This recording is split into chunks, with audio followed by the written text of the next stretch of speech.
Hello, Kiva, how are Hey, you? how's it going? Nice background. Thank you. It is going great. First of all, it is a pleasure and honor to speak with you. I must say that Pop Star Never Stop, Never Stopping is like one of my favorite films.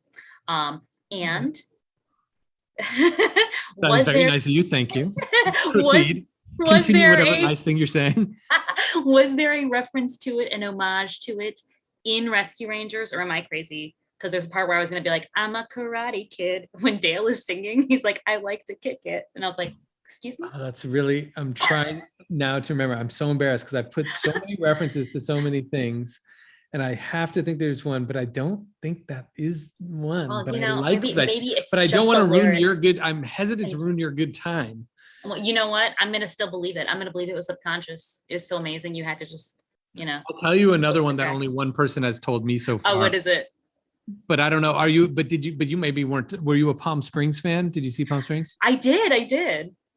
The little beers they're drinking are the beers that Andy drinks in Palm Oh Springs. my The God. like beer we made up that they made it, Yeah. the set designer made up for Palm Springs. That's like kind of a red can, but now we made little. I got like the file, the Photoshop file or Mm. Illustrator file from the designer from that, and then had them put it into those little CG beer bottles that are like this big for That is that they did. awesome. Oh my God. Okay, so first off, how does this reboot conversation go? Who first said we have to do Chip and Dale, and you are the one that must do it? How does this happen? I wish I had a really good answer for this one because I wasn't there for that conversation, unfortunately. Oh, You would need to talk to the producers of the movie from Mandeville, like Todd Lieberman, who have been on this thing for probably, I think it's maybe been 10 years since oh the day wow. Disney came to them, just saying, like, hey, okay, so here's some properties we have laying around. What would you do with this one? When they went, oh, that sounds good. Yeah, let us work on that. And I got the script in late 2018. Mm. And even that draft had been sitting on a shelf for 2 years and had a date of 2016 on it. And previous to that is, you'd have to ask them. But I know that that was not the first attempt either. I know Right. there had been some more straightforward attempts that hadn't gone anywhere previous to that I've never even read. And then this take from 2016 that I read in 2018 had all the basic building blocks of what you see. It was 65%, 70% what is in the movie now. And then the rest was just development and working on it. And then it changes as you create it. And then we were transported to time to 2022, where the people will finally see it. Indeed. As a director, how do you combine all these different layers of reality? You have, our fabulous Kiki Lane existing, you have our animated characters, you have CG characters. How do these all come together in I your mean, that vision? was kind of one of the big questions. We had been developing it for maybe a year. I had gotten the writers back on board, Gregor and Mand, who had done the 2016 one. We'd been working on it. And then finally Walt Disney himself, Disney Studio was like, what is this going to look like? Like a 2D and a 3D, is that going to be cool to see them together? And they gave us like 200 grand to say, all right, this is a budget to make a proof of concept. And so we got with MPC, which is the effects company that ended up doing the whole movie. And I chose a scene from the movie, the one with Seth Rogen's introduction kind of scene. Mm. And it's not the one that's in the movie, but we took that and kind of just made this little video where like Chip and Dale get thrown in and you see like, how does a 2D character hit the ground different than a 3D character? And they get flattened by boxes, and like a 2D character becomes paper thin, but a 3D one just sits there. And what does it look like when the motion capture guy comes in? And we put it all in a warehouse that felt very California noir with streaks of light coming in the window. So it kind of was proving everything. It wasn't just the tone, it was the comedy, it was how it looks, it was the visuals, it was the California detective-y stuff.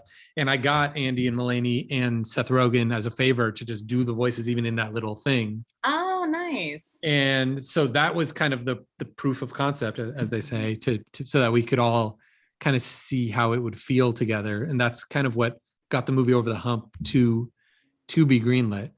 And then on a personal level, I was part of why I wanted to do the movie was not only did I find the script very clever in its combination of things and kind of the gold standard being Roger Rabbit, but taking Right. 30 years since then with all the different styles that have, computers have allowed to exist and kind of piling them all together.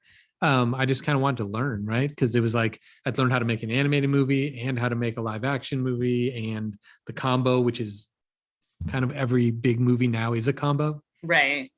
Gosh, yeah. I mean, it just seems like such a big project for you, and it came out very nicely. So congrats. I Thank was you very much. very surprised. Well, I mean, I guess I'm not surprised. Like, obviously, it's Chip and Dale, but we have other members of the Rescue Rangers who did not get to shine as much, but they did get some due. Of Monty, Gadget, and Zipper, which is your favorite and why? It's a great question. I hate to play favorites. I mean, I will say the if there was a way to have got them more into this movie, we tried it. We did so many different rewrites of jamming them, and they always felt shoehorned into this specific story. And that happens with a lot of movies not based on IP, where you have like 5 characters, and as you refine the story, you're like, you know what, these 2 characters should be 1 character, and this character does not need to be in here, let's get rid of it. And I feel like it's a very normal part of a script that the amount of characters you start with get whittled down, because you just are telling a succinct story for 90 minutes. And so whenever we tried to make them a bigger part, you felt the story grinding to a halt, because it just wasn't their story. It was a Chip and Dale friendship story. But I will take the hit from anyone who's like, why didn't I get more Gadget? I know how much people love Gadget. Right? I love Gadget. Love Sorry, Monty. Love that Zipper talks. But that's it. It's you got to leave them wanting more. And this is just chapter 1 of an 8-part series. And that's why, much like Dune, it left a lot of things open-ended.